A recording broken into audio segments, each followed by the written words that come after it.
ना बोलना ही सबसे उत्तम स्थिति प्राप्त करने का उपाय है। ना बोलना, मौन धारण करो, ज्यादा किसी से बात मत करो। बात करना ही अपने हृदय की बात को बाहर करने से भजन क्षीण हो जाता है। पहले भजन की रीति वर्णन की कि आप ये समझ लो कि बुढ़ापे तक भी भोग की वृत्ति बनी रहेगी यदि जवानी में अपने को नहीं कसा। दूसरे की निंदा करोगे तुम्हारे सुकृत नष्ट हो जाएंगे, भक्तों की निंदा करोगे बहुत जन्म के सुकृत नष्ट हो जाएंगे, ईर्ष्या करोगे, क्रोध करोगे, अभिमान करोगे, भजन मार्ग में प्रवेश नहीं होगा, जलते रहोगे। अब भजन करने वाले का स्वभाव कैसा होना चाहिए? गंभीर।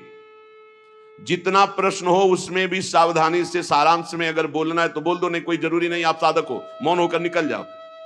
आपसे कोई पूछ रहा है श्री हरिवंश कै बजे सत्संग होता है, आपकी रुचि है तो बोल सकते हो, आपकी रुचि नहीं तो आप नहीं बोलो, कोई अपराध नहीं, क्योंकि आप नाम जप कर रहे हो, आप मौन व्रत लिए हो, आप उपेक्षा वाले मार्ग हो, सबकी उपेक्षा करना, तो इसमें आपको कोई दोष नहीं लगेगा। आपको है तो आप वहां जाकर पूछ लीजिए। ज्यादा बोलोगे तो प्रपंच बढ़ेगा, आप जाइए उन लोगों से पूछ लीजिए, मुझे ज्ञान नहीं, चल दिया।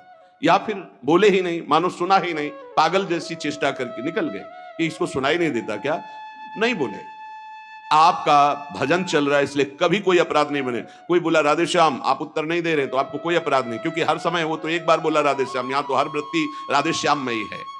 गंभीर स्वभाव, को था न पावे जहां नीर गंभीर, जैसे जहां अगाध जल होता है कोई था नहीं ले सकता, ऐसे ही साधक का अपना स्वभाव बनाना चाहिए। उच्च श्रृंखल स्वभाव नहीं बनाना चाहिए, बहुत बातचीत करने वाला स्वभाव नहीं, गंभीर, चुप, शांत। ऐसा संग करो जिसके पास बैठने से ही प्रिया प्रीतम की चर्चा होने लगी, बैठते ही प्रिया प्रीतम की चर्चा, बैठते ही सिद्धांत की चर्चा, प्रपंच की चर्चा नहीं, निंदा नहीं, इधर उधर की बात नहीं।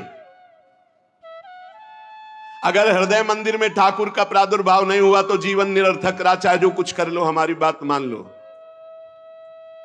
लाखों मंदिर देखे हैं, लाखों मंदिर भ्रमण में, जहां आसपास कबूतरों की बैठक हो गई है, कोई बिरला ऐसे कभी गया तो गया नहीं, ऐसे करोड़ों के मंदिर बने। अगर तुम्हारे हृदय मंदिर में प्रभु का प्रादुर्भाव नहीं तो कुछ बात नहीं बनी। और हृदय मंदिर के पट खोलते हैं गुरुदेव, रसिक गुरुदेव। एक बार चतुरदास जी नाम के महापुरुष अपने गुरुदेव की सेवा में रहते। बड़े भाग्यशाली होते हैं जो गुरु की सेवा प्राप्त हो जाती है, बड़े भाग्यशाली होते हैं। रसिक गुरुदेव की सेवा, जैसे महापुरुषों की सेवा में जो रहते हैं उनको हम महापुरुष के समान ही मानते हैं। गुरुदेव के चरणों में बाद में प्रणाम करेंगे, मानसिक पहले गुरु चरणों की सेवा में रत रहने वालों को प्रणाम करते हैं। जब नजदीक वो किसी सेवा निमित्त नजदीक आते हैं तो उनके भर नेत्र चरण देखते हैं और उनके चरणों में बार बार प्रणाम करते हैं। क्यों? क्योंकि हमारे गुरु चरणों की सेवा में ये है। इनके चरणों की वंदना से, गुरु वंदना से भी अधिक लाभ प्राप्त होता है। जो हरिवंश उपासक सेवे सदा सेवूं ताके चरण विचारी, जो हरिवंश को धर्म सिखावे सोई तो मेरे प्रभुते प्रभु भारी। तो श्री चतुरदास जी अपने गुरुदेव की सेवा में रहते थे। बड़े अहोभाग्य है जिनको गुरुदेव के आज्ञा पालन करने का सौभाग्य मिलता है। उनके पुण्य की क्या महिमा, जिनको गुरुदेव आदेश करते हैं आप ऐसा कीजिए, अहोभाग्य, अहोभाग्य जिन्हें गुरुदेव की आज्ञा मिल गई। इन्हीं का नाम खोजी जी पड़ा, चतुरदास जी का नाम खोजी जी पड़ा। ये गुरुदेव जी के सेवा में, अब जैसे गुरुदेव लघु शंका कर रहे हैं तो पानी लिए खड़े, गुरुदेव को हस्त प्रक्षाल आचमन आज्ञा कब क्या हो जाए तो जल की सेवा लिए खड़े थे। गुरुदेव जी लघु शंका में ही समीप बैठे। बड़ा भारी पीपल का वृक्ष दूर था तो वायु के द्वारा उसके फल और पत्ते बीज सब पड़े थे। लघु शंका किए, हंसने लगे और हंसते हंसते हाथ प्रक्षालन किया, आचमन किया तो इतनी जोर की मस्त मुस्कुराहट और हंसी थी। श्री चतुरदास जी ने, जिनको खोजी जी बाद में कहा गया, आचमन करा रहे थे, कहा गुरुदेव कोई मधुर प्रसंग प्रभु का याद आया या कोई घटना घटी? आप बहुत मुस्कुरा रहे हैं, बहुत हंस रहे हैं, इस समय बाय प्रसंग तो कोई ऐसा है नहीं। कहा तू कैसा शिष्य है रे, सेवा में रहता और मेरी हंसी का कारण नहीं जान पाया? मैं क्यों हंसा, इतना भी तुझे ज्ञान नहीं, और मेरी सेवा में रहता है, कैसा शिष्य है? जो गुरु के मन की बात न जान पावे, गुरु के इशारे के, गुरु के मनोभाव को न जान पावे, वो शिष्य ही क्या। चलो सेवा छोड़ो, मैं क्यों हंसा इसकी खोज करके आओ। अब बताओ, गुरुजनों की प्रति सेवा कर बहुत कठिन है, बहुत कठिन है। यहां कहा कि छोड़ो सेवा, मैं क्यों हंसा ये बताओ, आके खोज करो। अब गुरु आ गया, तुम्हारी बुद्धि अब सेवा के अधिकारी नहीं यदि तुम ये नहीं जान सकते मैं क्यों हंसा। हंसे गुरु जी और फंसे चेला जी। अब समझो, अब मतलब कितना कठिन विषय है गुरु सेवा, बहुत कठिन। यही तो अमोघस्य, जो जीत गया अमोघस्य। तुम्हारी बुद्धि विवेक रहित है। जब तक तुम हमारे हंसने का कारण ज्ञात करके ना हो तब तक तुम्हें हमारे पास कभी नहीं आना चाहिए। चलो जाओ यहां से, आश्रम से। हमारे मन की बात जब जान जाओगे कि मैं क्यों हंसा, उसका कारण सही बताओगे आकर के, और जो मैं मन में सोच रहा था तो फिर सेवा में रख लूंगा, तब मैं मानूंगा कि तुम मेरे सच्चे शिष्य हो और सेवक हो। साष्टांग दंडवत किया, जो आज्ञा गुरुदेव। अब चल दिए, जहां संत महात्मा मिलते तो विनम्रता पूर्वक दंडवत करते हो, कहते हमारे गुरुजी लघुशंका करते समय हंस दिए, क्या कारण था। तो सब कहते गीता की बात पूछो, भागवत की बात पूछो, वेदों के, तुम्हारे गुरुजी है तो लघुशंका में हंस दिया, हम इसका क्या मतलब बताए तो और उपहास होता। भला कोई इस प्रश्न का क्या उत्तर दे। कोई सुलझे हुए महात्मा थे, उन्होंने कहा रामायण गीता भागवत का प्रश्न हो तो अभी मैं उत्तर दे दूं, लेकिन आपके गुरुजी लघुशंका करते हुए क्यों हंसे, इसका हमको ज्ञान कैसे होगा, हम कैसे उत्तर दे आपको, ये तो गुरुजी से ही पूछो जाके। बोले नहीं, गुरुजी ने कहा जब तक इसका उत्तर न मिल जाए हमारे सामने मत आना, मुख मत दिखाना। अरे संत जन बहुत पहले, और हर उनकी आज्ञा में बहुत बड़ा रहस्य होता था।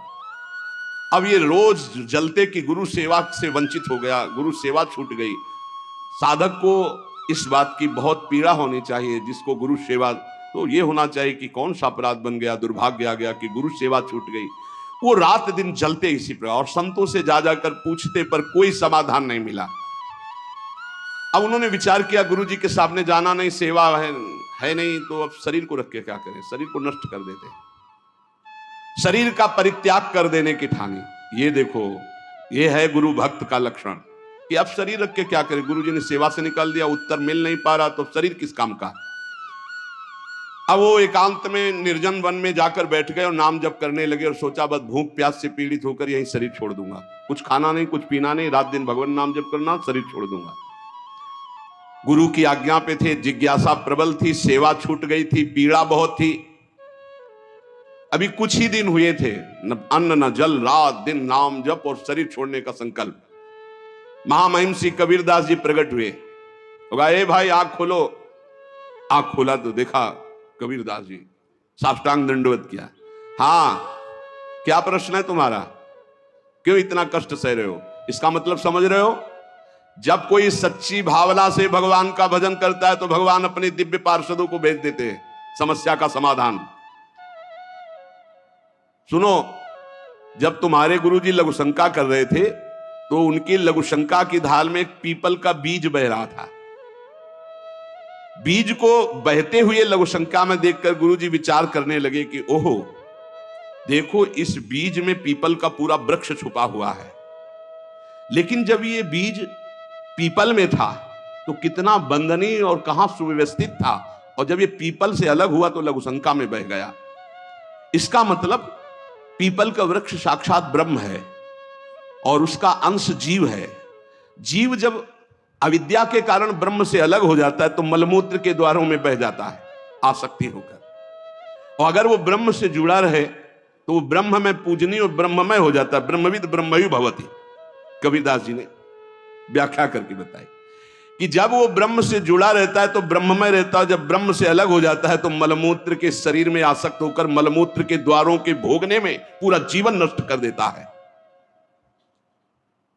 जीवात्मा जब प्रभु से विमुख हो जाता है तो उसकी यही दुर्गति होती है। जैसे पीपल के वृक्ष से फल से वो बीज अलग हो गया तो लघुशंका के प्रवाह में बह गया, और नहीं तो इतना महान वृक्ष उसमें छिपा हुआ है कि अगर उसे सुव्यवस्थित किया जाए। जीवात्मा जब भगवान से विमुख हो जाता है तो भव प्रवाह में मलमूत्र के द्वारों में बहने लगता है। कैसे, गर्भाशय में गया तो मलमूत्र के द्वार जहां है वहीं गया, और मूत्र के द्वार से ही तो गया। जीवात्मा का सृजन कैसे हुआ? मूत्र द्वार से ही हुआ। और है कहां? गर्भाशय के आसपास मलाश्रय, मूत्राश्रय। जीव जबते हरिते बिलगान्यो, तबते देह गेह निज जान्यो, माया बस स्वरूप बिसरायो, तेहि भ्रमते दारुण दुख पायो। जैसे बीज में वृक्ष तथा वृक्ष में बीज मूल रूप से विद्यमान है, उसी प्रकार से परमात्मा समस्त जगत में और जगत में परमात्मा विराजमान है। परमात्मा में सारा जगत और जगत में परमात्मा विराजमान है। पर जब जीव भगवान से विमुख हो जाता है तो ऐसे ही मलमूत्र के द्वारों में भटकता रहता है। अरे मेरे गुरुजी के हंसने का इतना गूढ़ रहस्य! खोजी जी का संशय मिट गया और गुरुदेव के पास आए, साष्टांग दंडवत किया। उनका उत्तर कहा, गुरुदेव महामहिम श्री कबीरदास जी ने ऐसा ऐसा ऐसा बताया। गुरुदेव पुनः मुस्कुराए और कहा, एक प्रश्न ने तुम्हें सिद्ध बना दिया, क्योंकि सिद्ध महापुरुष का दर्शन सिद्ध ही बना देता है। अब आज से तुम हमारे समान सिद्ध हो गए हो। अब तुम आज से हमारे मन की सारी बातें जान लोगे। शिष्य के मन की बात जान लेना तो हर सिद्ध पुरुष का, लेकिन अपने गुरु के मन की बात जान लेना ये बहुत बड़ी बात होती है। कुछ समय बाद खोजीजू के गुरु हरि भावना प्रवीण महा, देह अंत समय बांधी घंटा सो प्रमानिए, पावे प्रभु जब तब बाजी उठे जानो यही, पाए पैन बाजी बड़ी चिंता मन आनिए, तन त्याग बेर नहीं हुती फेरी पाछे आए, वाही ठोर पौड़ी देखो आम पक्यो मानिए, तोरिता के टूक किए छोटो एक जंतु मध्य गयो सो बिलाए, बाजी उठो जग जानिए। खोजी जी की बड़ी महिमा प्रकाशित हुई। गुरु भक्त थे। आज तक किसी को कहीं भी अगर विशेष कृपा प्राप्त हुई तो गुरुदेव के बल से।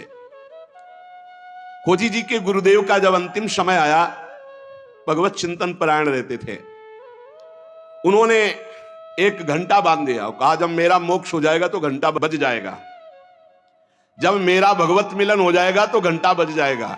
शिष्यों से कहा, घंटा स्वयं बजेगा, जब मेरा शरीर छूटेगा भगवत प्राप्ति होगी। परंतु आश्चर्य हुआ, गुरुजी का शरीर तो छूट गया पर घंटा नहीं बजा। सब जितने और शिष्य थे बहुत चिंता में हो गए कि क्या गुरुजी की गति नहीं हुई। गुरुजी कह रहे थे, जब मेरा गति हो जाएगी, भगवत प्राप्ति हो जाएगी, शरीर छूटते ही तो घंटा बज जाएगा, लेकिन घंटा तो बजा नहीं। और गुरुजी के वचन परम सत्य, इसका मतलब गुरुजी को भगवत प्राप्ति नहीं हुई। भ्रमण में गए थे, कुछ समय बाद खोजी जी आए तो बड़ी समाज में उदासीनता थी शिष्यों में सब। और खोजी जी से कहा, गुरुजी की सदगति नहीं हुई। क्यों? गुरुजी तो स्वयं ब्रह्म स्वरूप है। बोले, उन्होंने घंटा स्थापित किया था कि जब शरीर छूटेगा भगवत प्राप्ति होगी तो घंटा बज जाएगा। तो घंटा तो बजा नहीं, तो गुरुजी के वचन असत्य नहीं हो सकते, मतलब गुरुजी का मोक्ष नहीं हुआ। खोजी जी कहां गुरुजी का शरीर छूटा था? बोले, आम के पेड़ के नीचे गए, जहां गुरुजी लेटे थे मुझे बताओ। बोले, यहां लेटे थे। लेट गए और सामने देखा तो एक पका हुआ आम था ऊपर। उनका इस आम को तोड़ो। आम को तोड़ा और जे भी उस आम को चीरा तो एक कीड़ा निकला, और बस वो कीड़ा अंतर ध्यान हुआ, सोई घंटा बज गया। कीड़ा अदृश्य हो गया और घंटा स्वयं बज गया। बहुत विचित्र बात है। भला इतने सिद्ध महापुरुष, क्या इनकी गति में अंतर आम ने डाल दिया? बोले, हां। दो इसके भाव प्रकट किए। शिष्य की तो योग्यताई नीके मन आई अजू, गुरु की प्रबले पैने कुघटी क्यों भई, सुनो या की बात मन बातवत गति कही, सही ले दिखाई और कथा तिरसिमयी। बोले, इसके दो भेद हो गए। पहला, जिसके शिष्य इतने सिद्ध हैं उनकी गुरु की भला गति बिगड़ जाएगी, पर दिखाया। दो भाव इसमें प्रकट किए गए हैं। पहला दिखाया गया, चंचला ही मना कृष्णा प्रमाथि बलवद दृढ़म तस्याहम निग्रहम मन्ने वायुरिव सुदुष्करम। ये मन बड़ा चंचल है, प्रमथन स्वभाव वाला है, बड़ा बलवान है, इसको वश में करना मानो तूफान को रोकने के समान है। मन को बहुत संभालना कठिन है। कह रहे सुमेर पर्वत को कोई उखाड़ सकता है, 4 लाख योजन का है, पर मन को बस में नहीं कर सकता, इतना बलवान मन है। कोई बिजली को हाथ से पकड़ सकता है, पर मन को नहीं पकड़ा जा सकता। बहुत विचित्र चंचलता है इस मन की, इसको हल्के में ना ले। इतने सिद्ध महापुरुष, और जब उनका अंतिम समय तो पका हुआ आम देखा, पके हुए आम में मन चला गया। कहीं भी बल फंस सकता है। इतने सिद्ध महापुरुष आम में तो घंटा नहीं बजा। ये पहला जन साधारण के लिए। और असाधारण बात थी कि आम में तो मन गया, पर वैष्णव का मन स्वयं भोक्ता होता नहीं। वो तो कोई भी अच्छी चीज देखे तो भगवान में, तो तत्काल भगवान का ध्यान किया कि अब असमर्थ हूं, शरीर छूटने वाला है। ये आम बहुत बगीचे का हमारे सुंदर था, हम सोचते आपको भोग लगा देते। इसी सोच में प्राण निकल गए, तो भगवान ने अंतिम इच्छा पूर्ति करने के लिए कीट रूप धारण करके आम पाने आ गए। तो भगवान से मिलन हुआ नहीं। जब आम को छेदन किया और वो भगवान अंतर ध्यान हुए, तब जाके खोजी जी से मिले तो घंटा बज गया। इसका आंतरिक रहस्य बताया। तो यहां यह बताया गया कि मन बड़ा चंचल है। भगवत प्राप्ति करने वाले उपासक को कहीं भी अपने मन की वृत्ति ना अटक जाए, इसमें अंतिम तक सावधान रखना है। अंतिम तक कभी भी फंस सकती है। और दूसरी बात है, जिसका स्वभाव बन गया है हर वस्तु हर व्यक्ति में भगवान का दर्शन, भगवान को समर्पण, तो उसकी दुर्गति नहीं हो सकती। तीसरी बात, जो गुरुदेव के शरण में रहकर गुरुदेव की आज्ञा अनुसार चलते हैं, आपको सच्ची बतावें, गुरु अपने से भी ऊपर महिमाशाली उसे बना देता है। इस प्रसंग से समझिए कि अगर खोजी जी को गुरुदेव ने आज्ञा दी तो सिद्धों के परम सिद्ध बना दिया अपने शिष्य को। ऐसे विकल प्रेमी महापुरुष को समस्त देवता ब्रह्मादि नमस्कार करते, पूरे भुवन में यश फैल जाता है। और वो यश सबका मंगल करने वाला होता है। एक पुण्य बल से यश फैलता है और एक भजन बल से यश फैलता है। जो भजन बल से फैलता है वो सबका मंगल करता है। जो पुण्य बल से वो वाह वाह होती, बस केवल वाह वाह। और जब भजन बल का यश फैलता है तो आह निकलती कि मैं कैसे ऐसा प्रेमी बनूं, मैं कैसे सब दोषों से रहित होकर भगवान का भजन करूं। इतना अंतर है, यश दोनों का फैलेगा। एक पुण्यात्मा का तो वाह वाह होगा, कितना सुंदर विमान, कितना सुंदर वैभव, कितना सुंदर ये। लेकिन जब किसी प्रेमी महाभागवत का यश फैलेगा तो उसके हृदय में जलन होगी। मैं कैसे इन सब दोषों को दूर करके कैसे मैं भजन करूं, कैसे भगवत प्राप्ति करूं, तो आह निकलेगी। प्रेमी का यश आह निकलवाएगा और पुण्यात्मा का यश वाह निकल। क्या बात है, वाह। ऐसा बिल्कुल अपने हृदय को कोरा बनाना है और उसमें जो गुरुदेव रंग रंग रहे बस उतना ही रंगना है। बहुत बढ़िया रंग जाओगे प्यारी जू प्यारे जू की उसमें। नहीं तो फिर होली तो प्यारी जू से ही केवल खेलनी और रंग ना पड़ने पावे। जो हमारा चित्त अपनापन से श्री जी के चरणों में, तो बोले जुगल प्रेम रस मगन जे तेई अपने जान, सब विधि अंतर खोल के तिनहि सो रुचि मान। जो प्रिया प्रीतम के प्रेम में भाव से डूबे हुए महापुरुष हैं, उनसे कभी हानि नहीं होने वाली। नहीं, भाव में बड़ी हानि। जिनकी चरण रज की प्राप्ति के लिए बड़े बड़े साधन भी समर्थ नहीं है, उनकी जब हम चर्चा, यहां संसार में क्या समझा जाता है। श्री प्यारी जू और प्यारे जू की महिमा से बिल्कुल अनभिज्ञ जन है। तो पहले इनको जो सिद्धांत है प्रथम सुने, भागवत भक्त मुख भगवत बानी, गीता भागवत योग वासिष्ठ, इनके सिद्धांतों से परिपक्व करके साधना की भूमि में लाके फिर धीरे धीरे थोड़ा थोड़ा प्रेम का छींटा। और एक आश्चर्यमयी बात देखना, हम सुनाएंगे तुम्हें गीता भागवत और सिद्धांत, और जब आप हमारी तरफ झुकोगे तो आपकी ठसक बोलेगी हमारे माँ इस श्यामा झुको राज। बच्चा बच्चा बोलेगा। और हमें अपनी उपासना किसी को बैठ के समझानी नहीं है, तुम्हारे हृदय में ट्रांसफर हो जाएगी। वही हर एक कौन से साधक में या उपासना में मिलावट है, आप बताओ।